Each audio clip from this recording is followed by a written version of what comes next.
queens in the hives today. So these are queen cages. The attendant queen, or attendant bees. These are the attendant bees. The queen's down here inside. Move over, ladies. You can see the queen right there.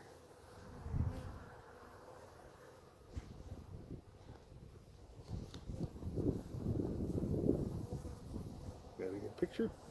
About as good as you're going to get, probably. The way that this works, the queen's in their cage. On the bottom is this little plug with candied sugar in it.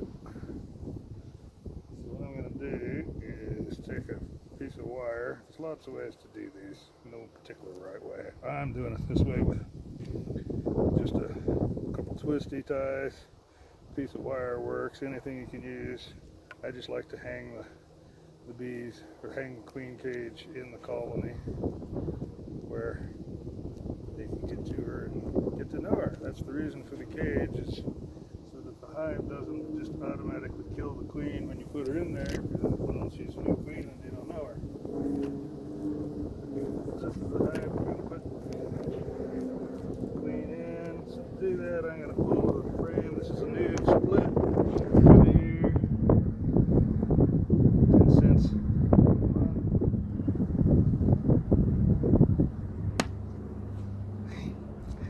didn't want to let go.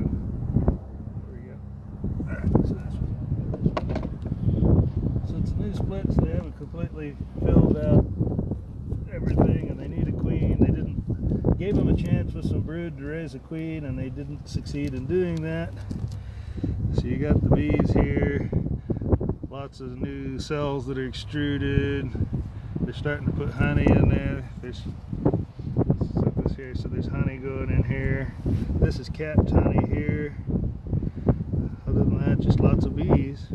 Actually, this is interesting. This is the only possibility that they had for making a queen. This is a small queen cell, and they're very different than the nice regularly spaced hexagonal cells that you see for regular bees. So what we're going to do, get a space here in the middle. I've got my queen in her cage. I've got the cage all set up so that she's hanging here with her attendants to keep her fed and safe. And we'll drop this down inside the hive here so that all the rest of the bees can get to know her. And we'll let it sit for about 3 days. At the end of that 3 days, which will be basically Monday afternoon maybe, come back out and make sure that they've actually been able to eat their way down through the sugar fondant to turn her loose. If they haven't done that, I will turn her loose, and she'll get busy laying eggs for the rest of the colony. And then they'll pick up and get going. It's honey flow right now. It's basically the 1st of June.